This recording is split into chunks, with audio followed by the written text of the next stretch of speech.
This channel does not promote any violent, harmful, or illegal activities. All content provided by this channel is meant for an educational purpose only. আরামবাগের একটি স্কুলের বারান্দায় এখন জামা কাপড় শুকোচ্ছে। স্কুলের মাঠে চড়ে বেড়াচ্ছে গরু, শুকোচ্ছে ধান।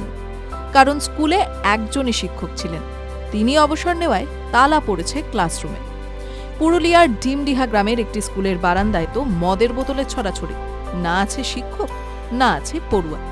গোটা রাজ্যে প্রায় সময়ই দেখা যাচ্ছে এমন ছবি।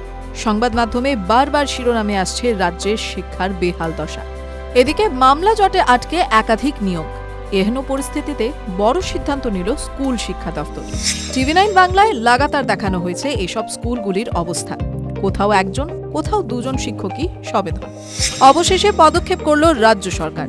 কম শিক্ষকযুক্ত স্কুলে এবার শিক্ষক পাঠাচ্ছে শিক্ষা দফতর। শিক্ষক বিনিময়ের জন্য তৈরি করা হচ্ছে একটি বিশেষ পোর্টাল। যুদ্ধকালীন তৎপরতায় শিক্ষকদের এক স্কুল থেকে অন্য স্কুলে ট্রান্সফার করবে বিকাশ ভবন। অর্থাৎ যেসব স্কুলে শিক্ষকের সংখ্যা বেশি, সেখান থেকে সেসব স্কুলে শিক্ষকদের পাঠিয়ে দেওয়া হবে যেখানে শিক্ষকের সংখ্যা কম। শুধুমাত্র সরকারি স্কুলের জন্যই এই পদক্ষেপ করা হচ্ছে। আগামী 17 জানুয়ারির মধ্যে সরকারি স্কুলের শিক্ষকদের জানাতে হবে তাদের কোনো শারীরিক সমস্যা আছে কিনা, তারপরই এই সিদ্ধান্ত কার্যকর হবে। এর ফলে এই সমস্যা কিছুটা মিটবে বলেই আশা করা হচ্ছে। TV9 Bangla digital.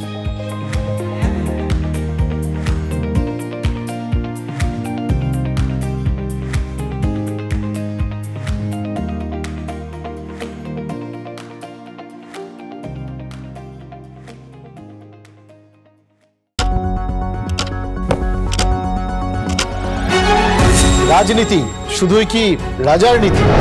রাজা উজিরের চোখে নয়, আপনার আমার চোখে সমাজের ছবি। কঠিন কথা সহজভাবে না বললেই নয়। প্রতিদিন রাত 9টায় TV9 বাংলায়। TV9 বাংলা না দেখলেই নয়।